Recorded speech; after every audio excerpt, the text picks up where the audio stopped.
If you're leading at a high level and your days feel more crowded than intentional, I'm opening something new for you. The Women's Executive Leadership Lab is launching now in beta. It's a small, practical community for experienced women who want to develop the systems that support strategic action, not constant crisis, who want to learn how to delegate with confidence, knowing the work will be done to your standard and timeline, and connect with other amazing women who are shaping industries and improving lives. Head to womenleadwell.net/well to learn more.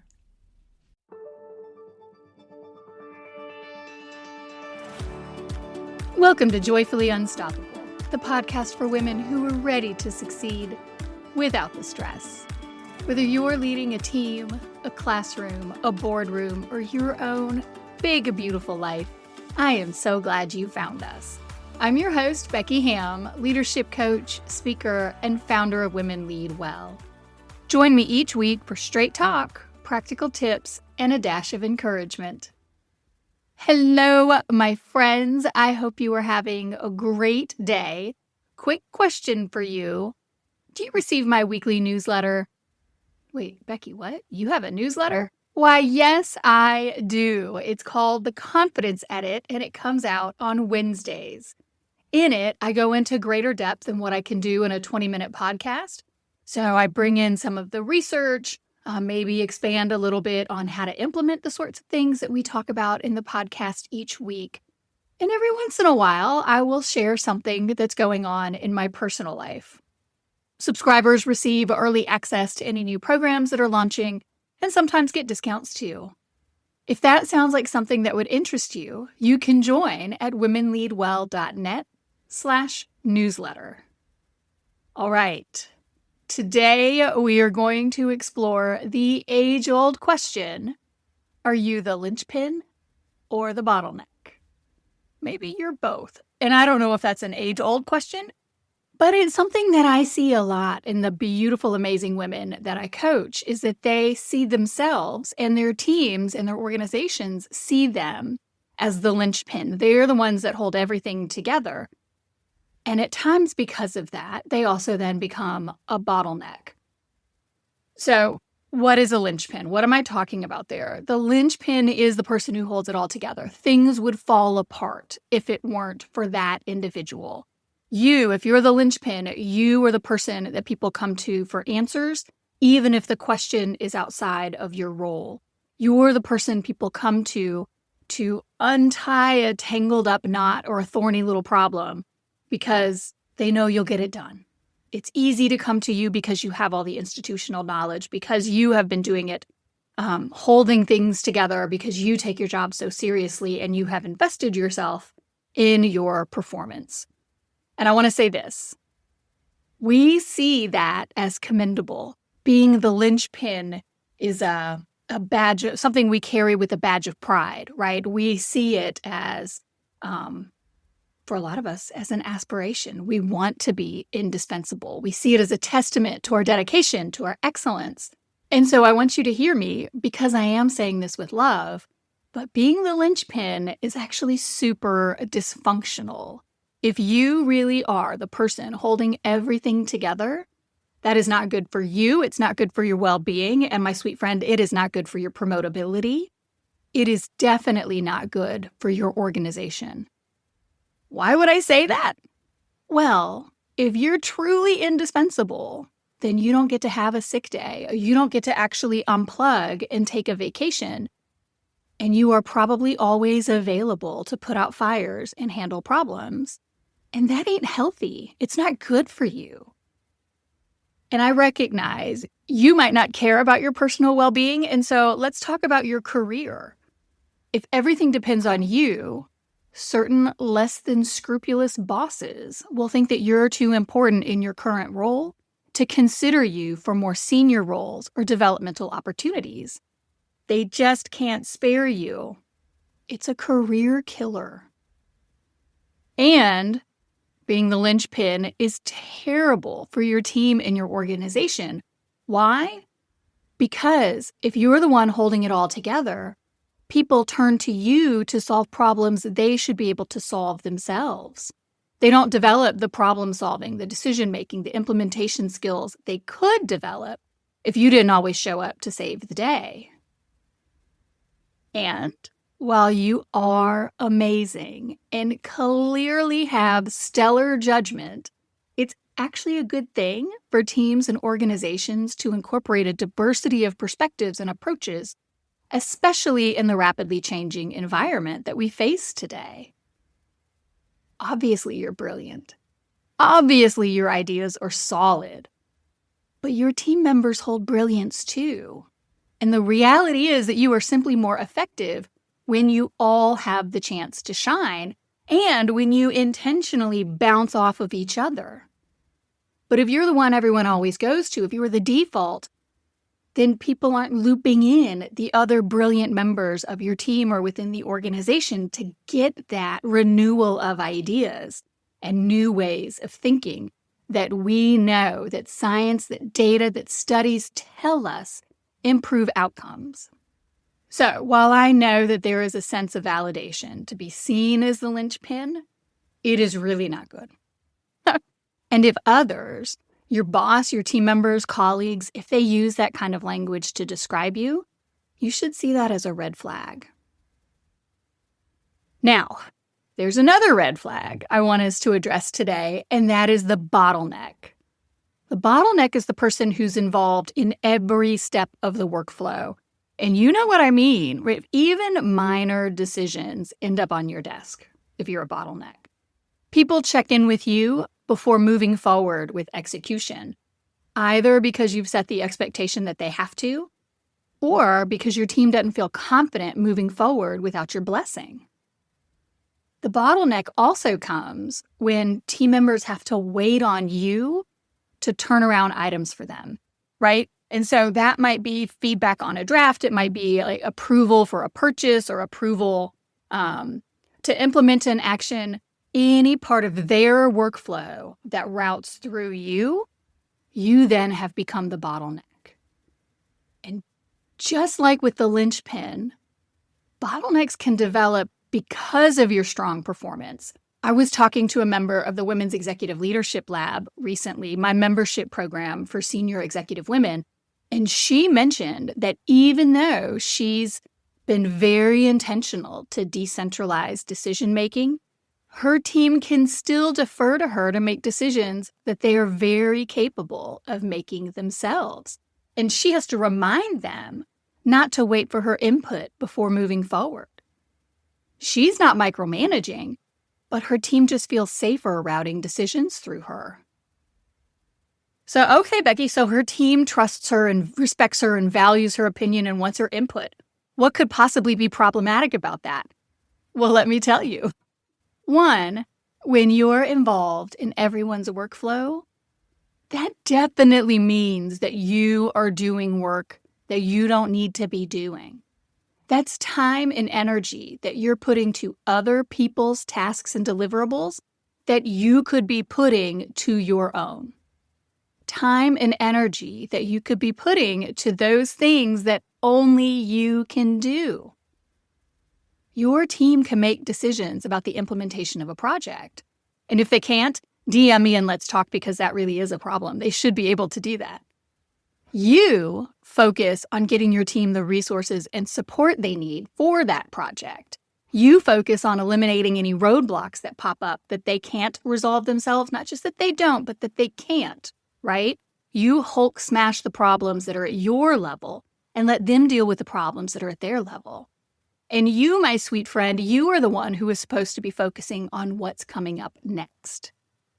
To put all that in a nutshell, your job is to focus up, out, and down the road, and let your team focus on the team level work. Bottlenecks also are problematic because, frankly, they stunt your team's growth. Just like with the linchpin, if you become the easy button for the team, then your team doesn't need to develop their judgment, their resilience, because they rely on you to give them the answer, right? Like we've discussed previously in episodes on delegation, that might be quicker in the moment. It might be faster to just come to you and you just give them the answer.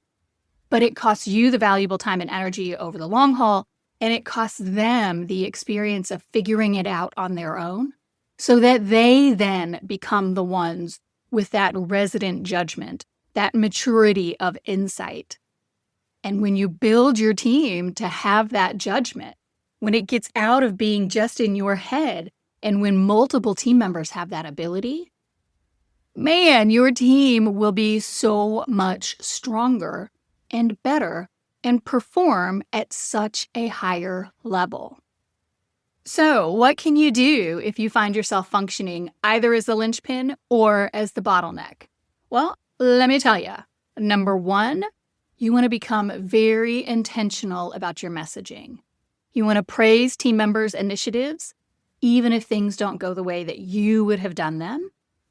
In meetings and over email, you want to call out the valuable work that your team members are doing, as well as you want to highlight the impact that their work is having on strategic goals, on key initiatives. You want to make it very clear and very public that there are other people who are crushing it too. There are other people who are figuring out the solutions to problems, who are moving the ball forward, whatever metaphor happens to resonate in your organization. And you want to make it clear that it is not just you, that the talent is diffuse, and that other people can get it done too. And if somebody talks about you as being that linchpin or gosh, this would all fall apart if you weren't here, or you can never retire, or you can never leave, then you want to remind them of the valuable contributions that your teammates are making. And because you've now laid this habit, this pattern of calling that work out, it's not going to feel like it's coming out of the blue. You have kind of laid the bricks. You have built the foundation for that conversation to happen. Number two, and I love this, I'm a huge fan, you want to codify expectations and SOPs, standard operating procedures. I love me, standard operating procedures. Why? Well, because they're systems, right? They take one-offs and they make them repeatable and out of your brain so other people can do them. And so I would say you want to start with the most critical tasks that you've got that live in your brain and get them down on paper. And it doesn't have to literally be paper. What I love to do for this is voice to text into like a Google Doc, right? And then I can add links if they're examples or PDFs or guidelines or regulatory requirement, like any of the stuff that I need to successfully complete the task. I can just dump it into that Google Doc, and then you can share the Google Doc with everyone. And if you don't use Google, if you're in Teams, well, you can do that in Teams as well, or any kind of file sharing that you use in your organization. But hey, let me ask you this. Would you like me, I've got SOP templates that I have used over the years, and it'd be pretty easy for me to just polish one up and put it out as a PDF. If you think that would be helpful, if you maybe like the idea of an SOP, but it feels really daunting, you're not entirely sure how to make it so it would actually work for you and not just be a goat rope, not just be some extra thing that you would have to do, shoot me a DM on Instagram. I'm at @WomenLeadWell, and let me know. I'm happy to do that if it would be supportive. My point with this, with the SOPs and the clear expectations, is to take the implicit knowledge that you have in your brain and make it repeatable, one, and two, make it independent of you. Share the knowledge with the group. And you always want to start with those tasks or processes that are the most time intensive for you. You might say you want to start with the most critical, like the highest priority tasks, but I'm going to say, man, I really want you to be clearing your calendar, clearing your to-do list, giving you time back so you can focus on the important work that only you can do. So I would start with, what's the biggest time suck? Get those SOPs written, get that shared with the group, and you will work through from most time intensive to least time intensive, and you're going to cover the priority tasks in there as well, right? It's not just a one and done. You kind of work through everything until it's all systematized. And I want to acknowledge, I want to honor that this can be hard. I was working with a coaching client a few months ago who did this? She was the linchpin. And because of the way their organization was structured, she was also the bottleneck. And she is a freaking genius by every definition. And so people naturally relied on her for all kinds of stuff that wasn't her work to do. And so together through coaching, we worked on her creating the SOPs and coming up with scripts so that when people would come to her to just fix it, she could very professionally and consistently put the work that was others to do back on them to do it. And it took a lot of her willpower to not just step in and save the day. She is a serious professional with a strong work ethic. She is actually literally a genius. And she knew that if she just didn't do it, that the execution would founder. And it did for a time. But the team learned how to function. They figured it out. So the first month was rough for her to hold the line. And after a few weeks, the team said, well, we actually have to figure this stuff out. And hey, you know what? It isn't actually her job to be doing it. And so they started to figure it out. She didn't have to give them the answers. They learned to fish. They started to rely on the systems they had built, not on her. And what does that mean? It means that she now has more bandwidth to wrestle with the big, challenging decisions and obstacles that exist at her level of the organization. Okay, so last thing, number 3, is that don't back down. And this is the hardest part. People you probably care about have learned to rely on you to do things, and now you're going to stop doing them. Some people really won't like it. But here's the cool part. Some people really will. You will see quickly who your go-getters are. They're the ones who are going to step up and move forward without complaint. They're the ones who will grow and quickly become more capable because they were given the space. So for every person who complains about how you always did X before, why aren't you doing it now? Just remember the members of your team who are more proficient, more capable, and more confident because you let them step into their power.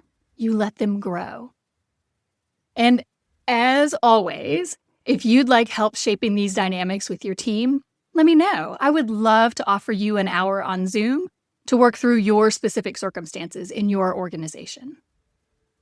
Now, if today's episode spoke to you, I would love for you to share it with a friend who's had too much on her plate. We need more women leading from alignment, not adrenaline. And please don't forget to like and subscribe. Also, you can always grab one of our resources. There's the 90-day leader development plan available on our website, with free resources like the weekly reset routine and the mental load reset. Remember, joyful, sustainable, and authentic leadership is possible, and you deserve to enjoy every minute of it. Until next time, I'm Becky Hamm, and this is Joyfully Unstoppable.